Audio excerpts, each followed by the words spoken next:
3 or 4 moving vans pulled up to Citibank in New York City at their main headquarters, and they unloaded, the boxes they store paper files in, like this, with hundreds of boxes. 1984, third quarter, blah, blah, blah. When they got around to auditing for the bank's purposes, a year later, they opened up the boxes. They were full of telephone books, 3,000 telephone books. We get a call, our CFO, John Ernest, gets a call from their controller and said, John, is this a fucking joke? And of course, John didn't know what he was talking about. And he said, what are you talking about? He says, they gave us 1,100 boxes of telephone books. John chuckled. Well, I don't know how that happened. He says, well, where are the records? I said, I don't know. They must have got lost. Do you realize 99% of all business plans given to private equity don't get read? Don't get read. Other than by people that can't make a decision, like the intern. First year guys, MBAs, come to work. The way deals get done is your accountant went to school with a private equity guy, and he calls the guy and says, well, you take a look at this deal. Otherwise, they don't get read. No, the cash flow to cover the debt service is lower. What do we do there? Okay, well, 75% of all bank loans are being renegotiated as we speak.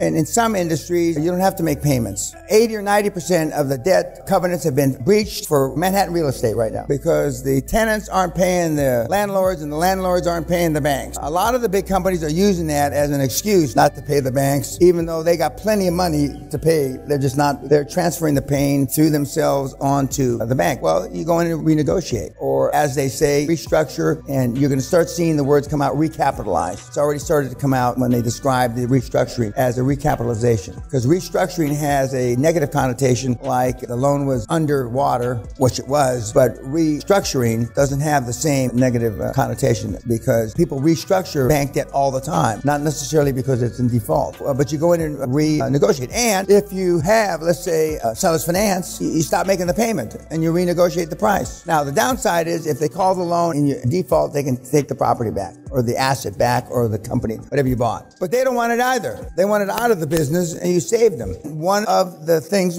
you're looking for in the lawyer in-house, accountant in-house, CEO, CFO is they have been through restructuring. That's one of the adjectives that are used to describe these people. You want these guys and gals to be versatile. Normally, a CFO of a $1 billion or $5 billion company has been both through restructuring and recapitalizing companies. The banks, the bankers that have been through 2008-9 understand this better than you. You want people, now there's not hardly anybody left that went through the collapse of the market in 87. I mean, there's not too many of us around anymore. But 85% of all the money in the world is managed by kids less than 30. 85% of all managed money is managed by kids less than 30 years old.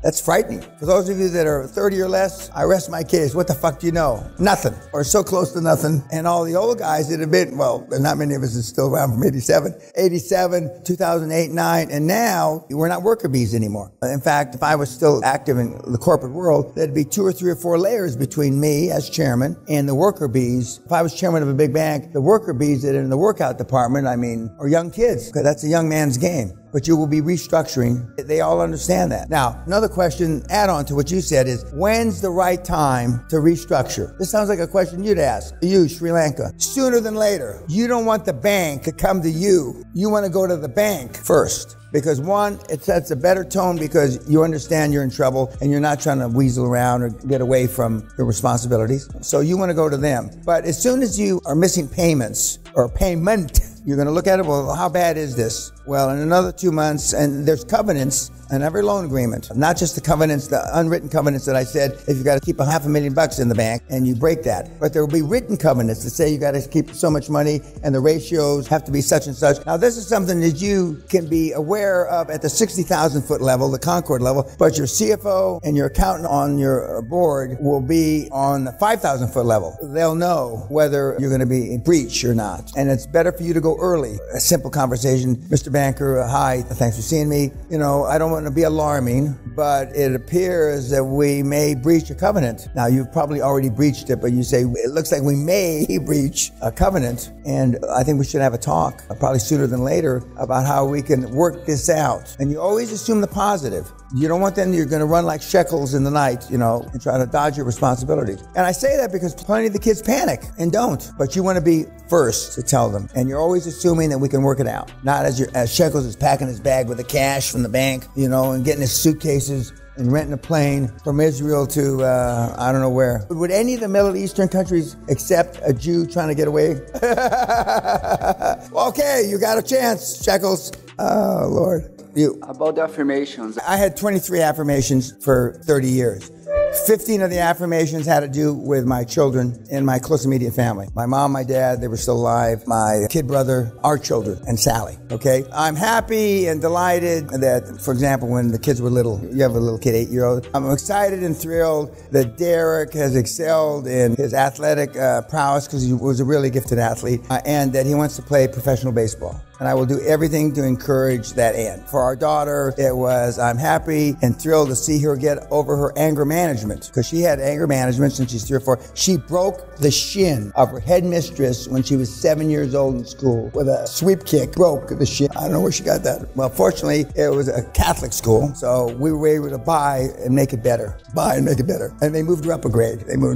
But she would get hostile. For my parents, I'm thrilled being able to, because we can afford it, and I'm happy to pay the money to make sure they end their life with quality. As it turned out, none of them got sick that way. They just went to sleep and wake up. And Great Western's Day. I'm excited. I don't know whether to shit or go blind, being the fastest growing energy company. This is before we were the fastest growing energy company in the United States, in the world, that we're the fastest growing energy company on the planet. And then we were. When I set up Great Western, I set a goal for $2 billion. I felt $1.5 billion short. I set a goal that I wanted to be in the top 5 energy executives pay, total compensation. 3 of 5 years I was. Because I knew if I was in the top 5, I'm going to be making 10, 20, 25 billion bucks a year. 3 out of 5 years I was. I set a goal that I wanted to be the 50th largest energy company on the planet. 50th. And that time, the company was called Zapata Energy. Zapata Energy was a Bush family company, the Bushes. When they threw me out in January 92, the Oil and Gas Journal, Great Western, 50th largest. Now, what are the odds? The 9 years before that, I said 50th. And when they threw me out, it was almost like, why did you throw me out? Oil and Gas Journal, 50th largest energy company on the planet. I mean, somebody works in his infinite wisdom. I mean, the shit works. I.e., 15 months later, he's sitting here. If I didn't have this albatross pavilion that was easily adapted to Corona, we wouldn't be doing this. I'm a great believer. Kelly, one of her affirmations is she wanted to go to a top 5 university. By a lot of standards in the U.S., Northwestern is a top 5 university, academically. They even had a national football championship 15 years ago. I don't know how the fuck that happened, because athletics isn't pressed at that school. She got in. I wanted her to say on full scholarship, but she didn't add that to her affirmation. I would have liked that better. Whereas Derek's goals were, I feel proud that my father doesn't have to pay for my university undergraduate or graduate education. He got full rides, and I didn't have to pay. Whereas Kelly, I did pay.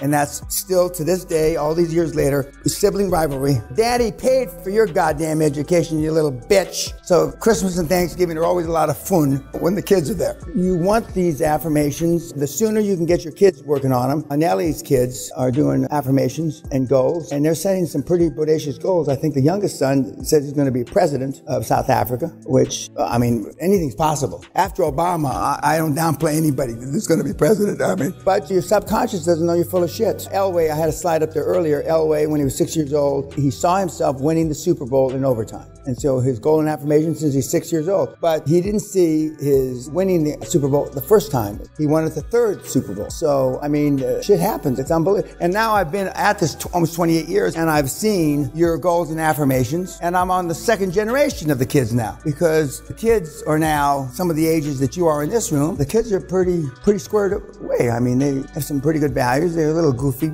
but I mean, if you're 18, 20, 21, you're a little goofy anyway. Even if you're the best 21-year-old on the planet, you're still a little goofy. Remember, the frontal lobe of the male brain doesn't mature till he's 26 or 28. Frontal lobe of your brain is not fully grown, mature till you're 26 or 28. The lady brain is mature at 19 to 21. So we do goofy things. I have a psychiatrist buddy of mine. He says, Dan, I'm not sure your frontal lobe has ever matured, because your ability to assess risk and all that stuff, I just don't look at it that way. But see, I've never been afraid of losing all my money because I know I can make it again. I've been almost broke 3 times in my career, 3 times. And 2 times, lawyers and everybody said to file bankruptcy, and I didn't. I have rolled my net worth 5 times, everything. And 3 times it's come up craps. And so I'm scrambling around. But I'm not afraid to lose it because I know I can remake it. Now, when I turned 60, I stopped rolling my net worth. 15 years ago. And we downsized and turned to cash. But I wish some of the assets, we had some goddamn great assets. We had one of the premier 3.6 acre estates overlooking the Pacific Ocean. On the right hand, we saw Malibu. On the left hand, we saw Newport Beach. In front, Catalina, the whales. I mean, it was spectacular. Helicopter pad and all this shit. And our house in Monte Carlo, we should have never got rid of. And we shouldn't have got rid of our penthouse. Anyway, there's a bunch of shit that